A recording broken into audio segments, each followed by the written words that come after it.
बिस्मिल्लाहिर्रहमानिर्रहीम। अस्सलाम वालेकुम। मैं डॉक्टर इमरान सरवर। आज मैं आपको बताऊंगा सेरेब्रल पॉल्सी के बारे में। Before going through the topic,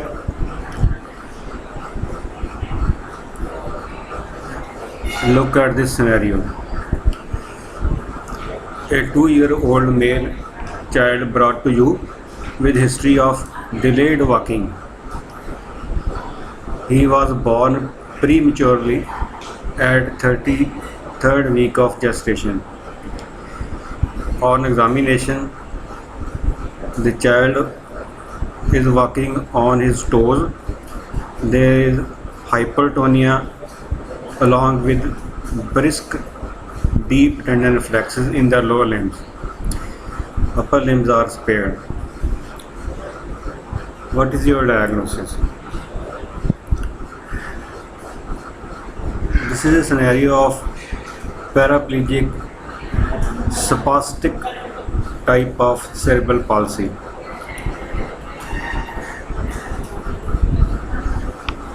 What is cerebral palsy?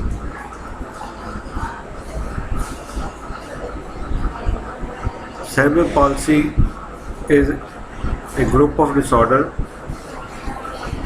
which involves motion and posture. It is a defect of motion and posture.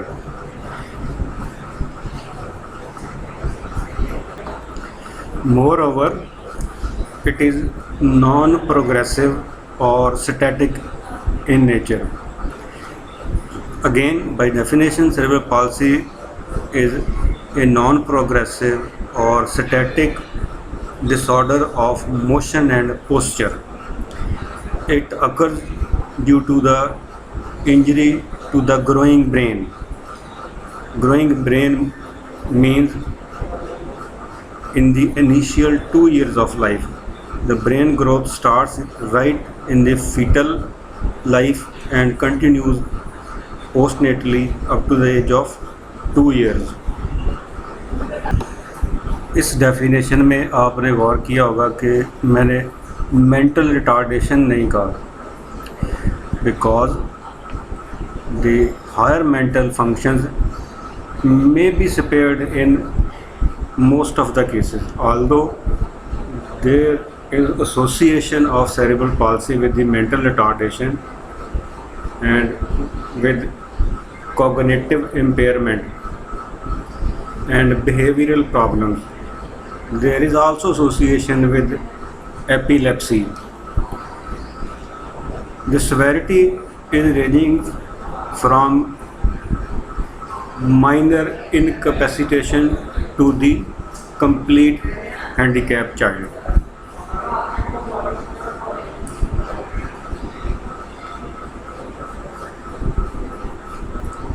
It is a common disorder. The incidence is ranging from 1.5 to 4 children per 1,000 live births.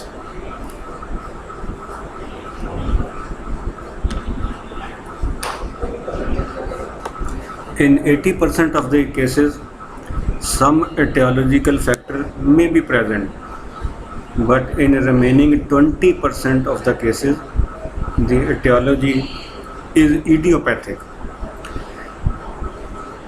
If you want to search the etiology, it should be right in the prenatal life. The important factors in the prenatal life are intrauterine growth retardation, some intrauterine infection, antepartum hemorrhage, severe placental insufficiency, multiple pregnancy. Of course, prematurity is an important cause of cerebral palsy. The other risk factors include perinatal asphyxia, neonatal encephalopathy, congenital anomalies, some genetic disorders, multiple births, cerebrovascular accidents, periventricular leukomalacia, intracranial hemorrhage, intrauterine infection, prematurity, and deficiency of magnesium.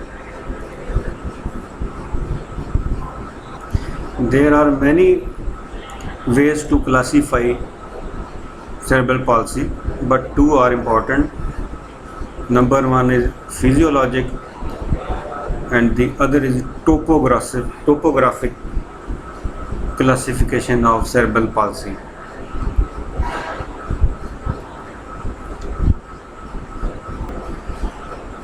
Physiologic classification of cerebral palsy is of two types.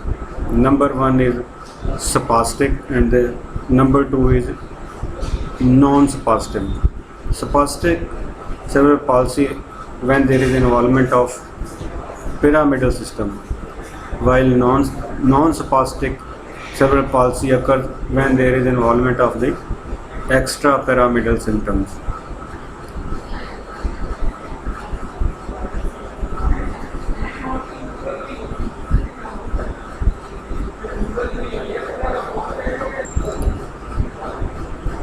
Spastic cerebral palsy is the commonest form of cerebral palsy. It occurs in 80% of the cases. The early clinical features include persistent neonatal reflexes like persistence of sucking, rooting, or Morrow's reflex, feeding problem, seizuring of the body, brisk tendon reflexes, claps, knife, muscle tone. There may be association of epilepsy or mental retardation. There may be visual or hearing impairment, but this is not the feature of cerebral palsy. This is only the association.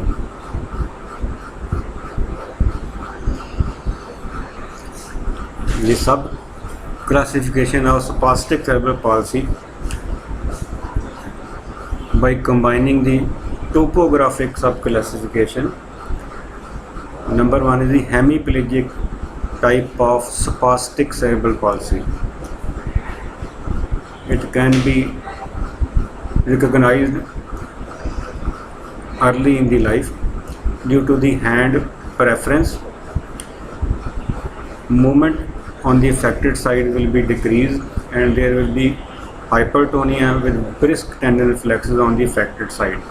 There may be equinovarus deformity of the involved side of child will walk on the toe on the affected side.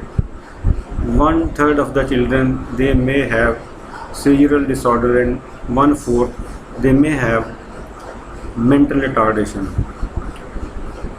Focal cerebral infarction secondary to intrauterine or perinatal thromboembolism is the most common cause. Term infant of the normal birth, it is seen in normal term infants.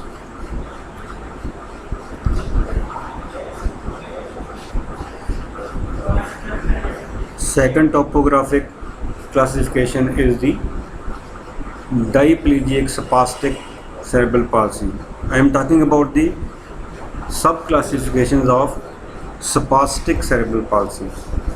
In the diplegic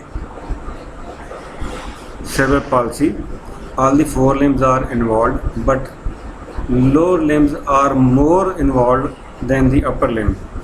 This is recognized in the initial 2 years of life with the commando crawl. The child will not be able to walk in initial 2 years of life. There will be seizuring of the lower limbs and walking will be delayed. The cause behind is the periventricular leukomalacia and it is seen in the premature babies. The third form is the quadriplegic spastic cerebral palsy. This is the most severe form of the spastic type of cerebral palsy and there are more chances of association with the mental retardation and seizure Child will present with speech and hearing and visual abnormalities and difficulty in swallowing. The child will present with repeated aspiration pneumonias.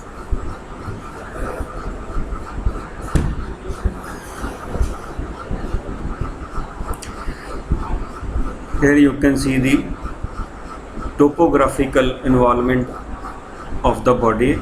This is hemiplegic, this is diplegic, and this is quadriplegic type of cerebral palsy.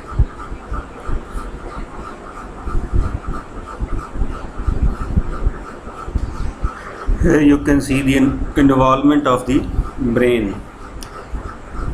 In hemiplegic cerebral palsy, you can see the contralateral motor cortex is involved, while in diplegic, both the motor cortices are involved. In quadriplegic, more area of the both hemispheres are involved. And in extrapyramidal type of cerebral palsy, in ethetoid and dystonic, the basal ganglia are involved. And in ataxic cerebral palsy, the cerebellum is mainly involved.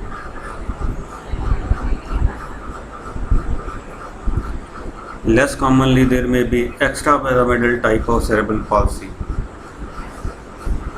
The clinical features include ethetosis, chorea, chorioethetosis movement, dystonia, ataxia, or there may be atonic cerebral palsy. Status marmoritis is a term used to describe a CT finding when there is involvement of the basal ganglia and the thalamus.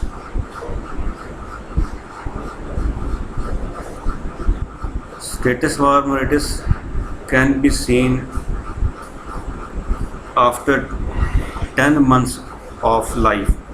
The children they present with drooling of saliva, speech abnormalities, and incoordination between the oropharyngeal muscles. Intellectual may be preserved in extrapyramidal type of cerebral palsy.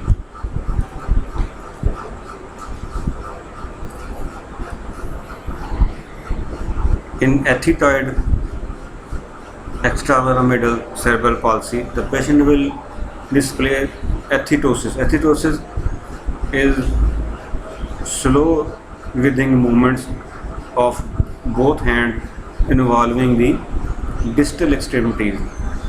Chorea is dance-like, jerky, non-stereotypic movement involving the proximal girdle. Dystonia is the slow writhing movements. Ataxia is the incoordination in movements. The patient will be unable to walk in a straight line, and sometimes, rarely, patient may have atonic type of cerebral palsy. Even in the atonic cerebral palsy, there will be brisk tendon reflexes, although there will be hypotonia. This is rare form of extrapyramidal type of cerebral palsy.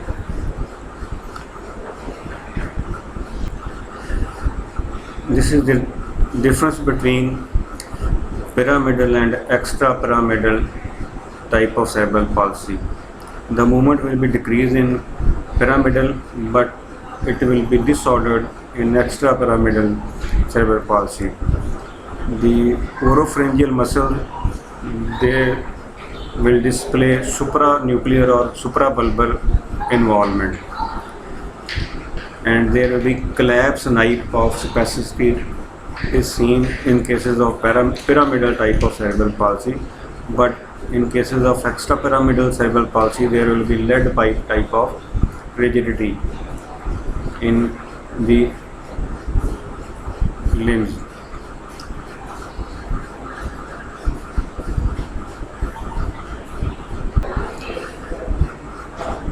There will be persistence of primitive reflexes in both types of cerebral palsy. Deep tremor reflexes and tone will be more affected in pyramidal type of cerebral palsy. Bugniski sign will be present or it will be extensor in cases of pyramidal type of cerebral palsy. But in cases of extrapyramidal, there may be normal Bugniski sign.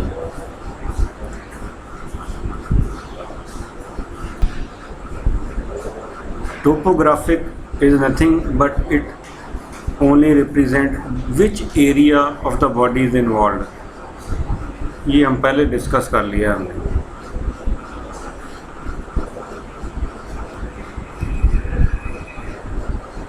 ये भी हमने पहले discuss कर लिया, आप इसको pause करके देख सकते हैं.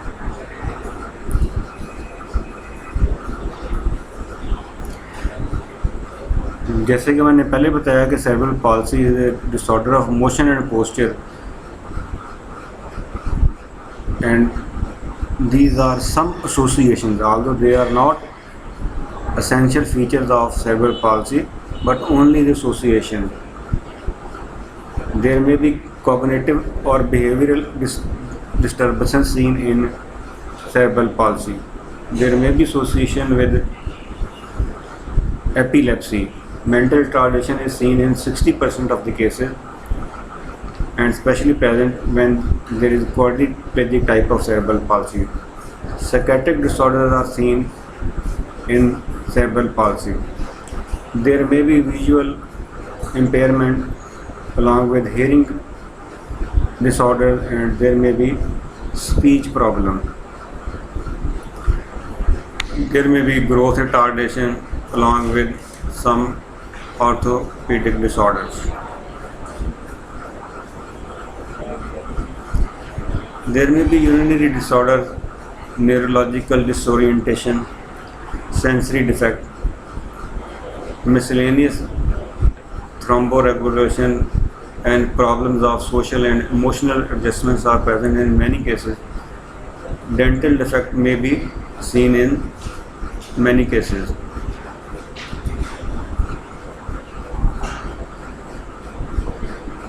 Orthopedic disorders, they are commonly seen. They are muscle contracture, hip dysplasia or dislocation, foot arch deformities, club foot, scoliosis, lower limb shortening, or leg length discrepancy. The diagnosis is mainly clinical after detailed history and neurological examination and digging out the cause right from the perinatal history. The diagnosis is made on clinical grounds. Laboratory investigations are usually not indicated.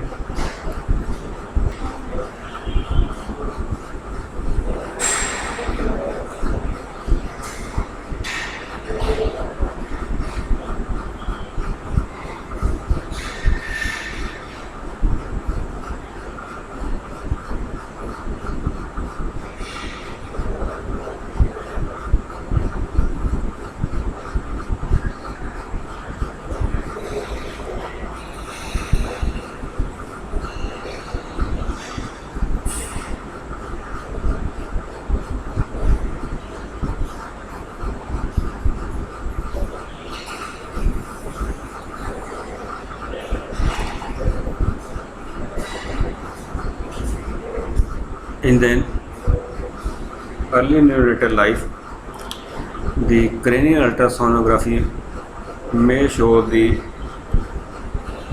hemorrhages in the brain, and periventricular acumulatia is seen on CT of the brain, and status marmoritis can be seen at 10 months of life.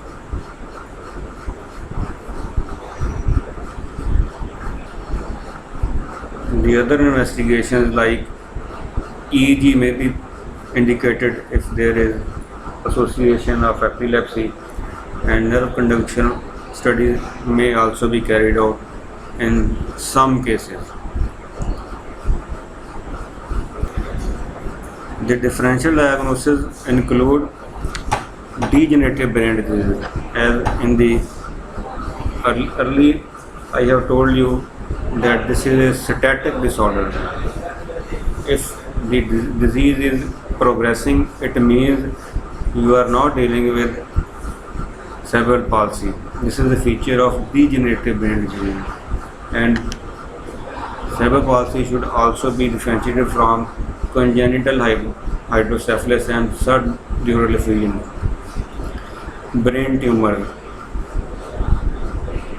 and brain tumors, they present with signs and symptoms of raised ICP.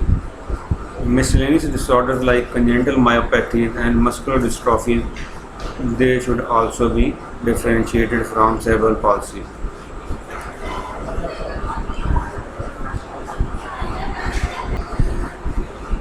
Management of the cerebral palsy is multidisciplinary, and it is not same for all the patients. The management is tailored on the need of the patients. Pharmacotherapy include use of botulinum toxin, which reduce the muscle tone. The other antispastic drugs which reduce the muscle tone are the baclofen and tizanidine. Dantrolene sodium will also relax the skeletal muscle. The goal of the management is to make the child self-sufficient. This includes the occupational therapy, this help in feeding and self-dressing. Educational therapy is focused on speech and learning. Surgeries may be required to release the contracture. Neurosurgical intervention may be required, like doing the selective dorsal rhizotomy and stereotactic encephalotomy. They will help in controlling the muscle tone. Stereotactic encephalotomy is carried on the basal ganglia, cutting the specific tracts. They will help in reducing the hyperkinesia or dystonia. Patient will need, along with his or her family, psychosocial support.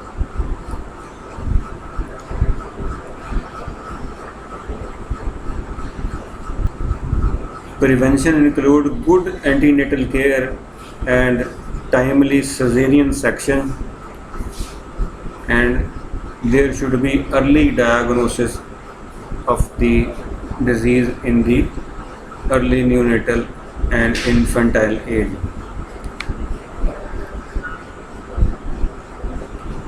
Thank you.